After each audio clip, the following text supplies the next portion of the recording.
Durant 4 jours, les membres du gouvernement se sont succédés devant la Commission des affaires économiques et financières du Sénat. Après ces exercices, place à présent au projet de loi portant budget de l'État de Côte d'Ivoire au titre de l'année 2024.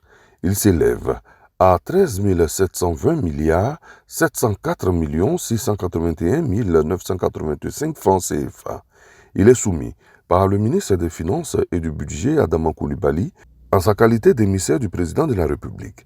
Un budget global qui prend en compte les besoins cruciaux des populations. Vous savez que le président de la République tient à ce que les populations puissent bénéficier des programmes sociaux, que ceux de nos compatriotes qui sont en fait dans des conditions un peu plus difficiles puissent bénéficier de soutien.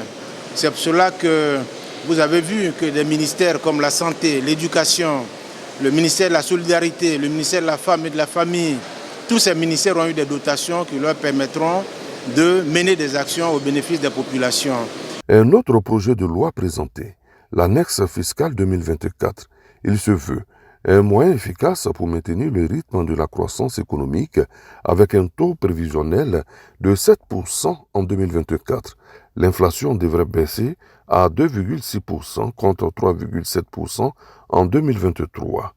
Mobilisation des ressources, soutien aux entreprises, civisme fiscal, renforcement de la fiscalité environnementale en sont les maîtres mots. L'annexe fiscale vise à donner à l'État les moyens de pouvoir lever des ressources pour financer les priorités de développement. Notre pression fiscale aujourd'hui n'est pas à hauteur. Il s'agit pour nous de faire en sorte que nous puissions lever plus de ressources en faisant en sorte d'élargir l'assiette fiscale. Parce qu'il ne faudra pas que l'effort fiscal repose sur seulement un nombre limité de contribuables. Il faut que nous élargissions l'assiette fiscale de manière à ce que nous puissions lever les ressources nécessaires qui soient en conformité avec la dynamique de l'économie ivoirienne. La Commission des affaires économiques et financières du Sénat dit oui à l'unanimité au budget de l'État pour l'année 2024 et à l'annexe fiscale.